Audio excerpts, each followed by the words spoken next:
செய்யும் வினைதான் என் செய்யும் என்னை நாடி வந்த கோல் என் செய்யும் கொடுங்கூற்று என் செய்யும் கூரேசர் இருதாலும் சிலம்பும் தண்டையும் சதங்கையும் சண்முகன் தோளும் கடம்பும் என் கண்முன் வந்து தோன்றிடினேன்.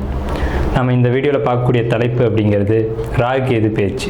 எப்போவுமே ஒரு வருடத்தில் ராகுகேது பேச்சு ஆகும்போது மக்கள் வந்து ஒரு எதிர்பார்ப்பு இருக்கும். இந்த கிரக பயிற்சியில் நமக்கு என்ன நன்மைகள் இருக்குது, என்ன தீமைகள் இருக்குது அப்படின்றது பொதுவாக எல்லாருக்குமே ஒரு எதிர்பார்ப்பு அப்படிங்கிறது இருக்க தான் செய்யும். அந்த வகையில் வந்துட்டு இந்த ஆண்டினுடைய ஆங்கில தேதியானது மே மாதம் 18ஆம் தேதி அன்னைக்கு தமிழ் வருஷம், புத்தாண்டு, தமிழ் புத்தாண்டு பிறக்க போகுது. தமிழ் புத்தாண்டு விஸ்வாசு வருடம் 13ஆம் தேதி, சித்திரை 13ஆம் தேதி, அதாவது சித்திரை மாதத்துக்கு விஸ்வாச வருடத்தினுடைய முதல் மாதமான சித்திரை மாதத்தினுடைய 13ஆம் தேதி மாலை மணி 5:25க்கு. இது சரியான டைம் பார்த்திங்கன்னா ராகு காலம். இது ஞாயிற்றுக்கிழமை அன்றைக்கி இந்த ராகு பயிற்சியானது நடக்குது. இந்த ஞாயிற்றுக்கிழமை 4 to 6 எப்போவுமே ராகு காலம் அப்படின்ற காலம் வந்து பஞ்சாங்கத்தில் குறிக்கப்பட்டிருக்கு. இந்த ராகு காலத்தில் தான் இந்த ராகு பகவான் பயிற்சி ஆகிறார். ராகு பகவான் எங்கேருந்து பயிற்சி ஆகிறாங்க அப்படின்னு பார்த்தீங்கன்னா மீனத்துலேருந்து கும்பத்துக்கு பயிற்சி ஆகிறாங்க, ஆன்டி கிளாக் வைஸ், அதை எதிர் சுற்று வழியாக.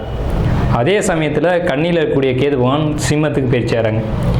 இப்போ இந்த ராகு கேதுக்கள் அப்படின்ற பிளானட் வந்து உங்களுக்கு உபயராசிகள்னு சொல்லக்கூடிய மீனத்திலையும் கண்ணிலையும் இவ்வளோ ஆண்டு காலம் இருந்துட்டு, இந்த 13 மாதங்கள் இருந்துட்டு பயிற்சி வந்து சிறராசிகள்னு சொல்லக்கூடிய கும்பத்துக்கும் சிம்மத்துக்கும் பயிற்சி ஆகிறாங்க. இந்த ராகுகேது பயிற்சி எப்போவுமே 180 பாகை நேர் எதிர் சுற்றில் தான் பயிற்சி ஆகும். தனுசு ராசி, உத்திராட நட்சத்திரம் 1ஆம் பாதம். இவங்களை பொறுத்த வரைக்கும் தாய் தந்தை இவங்களுடைய உறவு நிலைகளில் கவனமாக இருக்கணும். அவங்க ஒன்று அம்மா வந்து பிரிஞ்சு போவாங்க, இல்லைன்னா உடல் சரியில்லாமல் போகும். ஸோ இதில் ரெண்டுக்குமே நீங்கள் இடம் கொடுக்கக்கூடாது. ஆனால் காலகட்டம் நல்லா தான் இருக்குது. நீங்கள் கொஞ்சம் அனுசரித்து போனீங்க அப்படின்னா இதை சரி பண்ணிக்கலாம். உத்திராட நட்சத்திரம் 1ஆம் பாதம் தனுசு ராசியை பொறுத்த வரைக்கும் உங்களுக்கு புதிய சொத்துக்கள் வாங்கக்கூடிய அமைப்புகள் இருக்குது, புதிய வாகனங்கள் வாங்கக்கூடிய அமைப்புகள் கண்டிப்பாக இருக்குது. குடும்பத்தில் கண்டிப்பாக இது நாள் வரைக்கும் இருந்த கஷ்ட காலகட்டம் அப்படிங்கிறதெல்லாம் குறைஞ்சி ஒரு நிம்மதியான சூழல் அப்படிங்கிறது வரும். வீட்டில் ஒரு ஆல்ட்ரேஷன் ஒர்க் கண்டிப்பாக உத்திராட நட்சத்திரத்துக்கு நடக்கும். அதை நடத்திக்கோங்க. 2025 ராகுகேது பயிற்சி பலன்கள் தனுசு ராசிக்கு. நாம் இந்த வீடியோவில் பார்க்கக்கூடிய கான்செப்ட் என்ன அப்படின்னு பார்த்தீங்கன்னா, தனுசு ராசிக்கு 2025 பயிற்சியாகி வந்திருக்கக்கூடிய இந்த ராகுகேது பயிற்சி என்ன மாதிரியான பலன்களை கொடுக்கும் அப்படிங்கிறத நம்ம பார்க்குறோம். உங்கள் ராசிக்கு சரியான தமிழ் வந்து விஸ்வாச வருஷம் சித்திரை மாதம் 13ஆம் தேதி அன்னைக்கு, ஆங்கில வருஷம் 2025 மே மாதம் 18ஆம் தேதி அன்னைக்கு மாலை மணி 5:25க்கு சரியான ராகு காலத்தில் உங்கள் ராசிக்கு 4ஆம் இடத்துல இருந்த ராகு பயிற்சியாகி 3ஆம் இடத்துக்கும், உங்கள் ராசிக்கு 10ஆம் இடத்துல இருந்த கேது பயிற்சியாகி 9ஆம் இடத்துக்கும் வந்திருக்காங்க. இந்த ராகு கேது பயிற்சியானது என்ன பலன்களை செய்ய போகுது அப்படின்னு கேட்டிங்க அப்படின்னா, நாளில் இருந்த ராகு நிறைய இடர்பாடுகளை கொடுத்துருக்கோம். இதுக்கு முன்னாடி இனி என்ன செய்யும் அப்படின்னு பார்த்தீங்கன்னா, உங்களுடைய முயற்சியெல்லாம் பிரம்மாண்டமாக இருக்கும். பெரிய பெரிய முயற்சிகள் எடுப்பீங்க, அதில் சக்ஸஸ் பண்ணுவீங்க. கண்டிப்பாக இதுக்கு வந்து சப்போர்ட்டிவாக இறைவனுடைய வழிபாடு அப்படிங்கிறது உங்களுக்கு முக்கியமாக தேவை.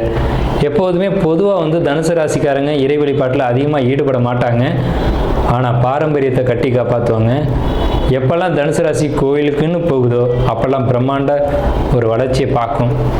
ஏன்னா ஆலயங்களுக்கான ராசி தனுசு ராசி, கோயில் அப்படின்னாலே தனுசு தான். ஸோ அப்படிப்பட்ட ராசியில் பிறந்த உங்களுக்கு இந்த 18 மாத காலகட்டம் உங்களுக்கு பொற்காலம் தான் அப்படிங்கிறதுல மாற்றுக்கிறதுக்கு இடமில்ல. உங்களுடைய ராசிக்கு இந்த ராகுகேது பயிற்சி அப்படிங்கிற 18 மாத காலகட்டமும் ரொம்ப சிறப்பான காலகட்டம். என்னென்ன விஷயங்களுக்கு பாதிப்புகளை தரும் அப்படிங்கிறதை நம்ம பின்னாடி சொல்லுவோம். முன்னாடி பாசிட்டிவான விஷயங்களை பேசிடுவோம்.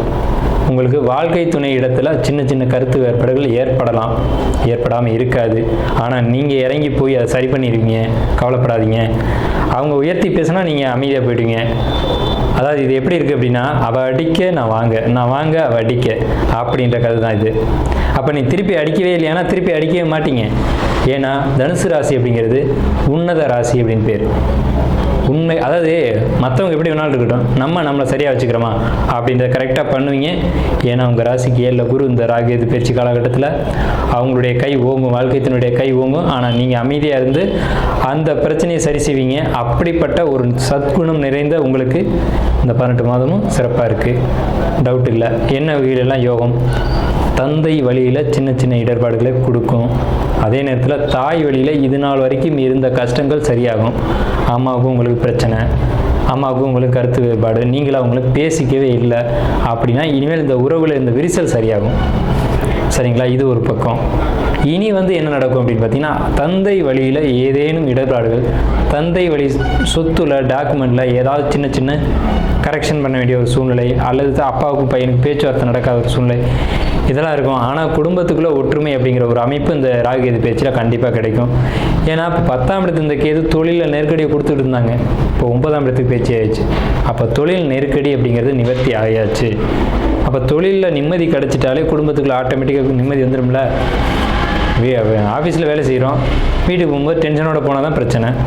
இங்கேயே நிம்மதியாக போகிறோம்னா அங்கே என்ன பிரச்சனை வரப்போகுது அப்படிங்கிற ஒரு அமைப்பு தான் இப்போ உங்களுக்கு. இப்போ 7ல் குரு அப்படிங்கிறது ஒரு பாசிட்டிவான விஷயம். 10ஆம் இடத்தை விட்டு கேது பயிற்சியாகி 9ஆம் இடத்துக்கு போனது இன்னும் பாசிட்டிவான விஷயம். 4ஆம் இடத்துல இருந்த ராகு 3ஆம் இடத்துக்கு வந்து பிரம்மாண்டமான முயற்சிகள், வெற்றிகள் அப்படிங்கிற ஒரு அமைப்பு. பொதுவாகவே ராகு கேதுக்கள் 3, 6, 10, 11 இருந்தால் வெற்றி தான். இப்போ உங்களுக்கு 3, 6, 9, 10, 11ன்ற அமைப்பில் ராகு கேதுக்கள் அமைஞ்சது கணவன் மனைவி வழியில் ஒரு நல்ல ஒரு இணக்கத்தையும், சொத்து ப்ராப்பர்ட்டி போன்ற விஷயங்களில் ஒரு அனுகூலமான விஷயத்தையும், தேவையற்ற வம்பு வழக்குகள் இது நாள் வரை இருந்தால் அதுலேருந்து ஒரு அமைதியான சூழ்நிலையும் உங்களுக்கு ஏற்படுத்த போகுது அப்படின்ற ஒரு நல்ல அமைப்பில் தான் இந்த ராகு கேது பயிற்சியானது மே மாதம் 18ஆம் தேதி அன்றைக்கி நடக்க இருக்குது. எப்படி பார்த்தாலும் உங்களுக்கு ஏற்றம் தரும் ராசிகள் அப்படின்ற ஒரு அமைப்பு கீழே மேஷம், மிதுனம், விருச்சகம், மகரம், தனுசு, மீனம் இந்த அடிப்படையில் நீங்களும் வந்துடுறீங்க. ஸோ உங்களுக்கு 90% நல்ல பலன்கள் தான் இருக்குது. வீடு, வண்டி, வாகனம், சொத்து சேர்க்கக்கூடிய அமைப்புகள் உண்டு. வீடு பழுது செய்யக்கூடிய அமைப்புகள் உண்டு. வீட்டில் ஏதாவது வாஸ்து குறைகள் இருந்துச்சு அப்படின்னா அதை கரெக்ஷன் பண்ணுவீங்க. வாஸ்து குறைகள் கரெக்ஷன் பண்ணாவே உங்கள் வாழ்க்கை நல்லா இருக்குமே. ஸோ அப்படி ஒரு அமைப்பு.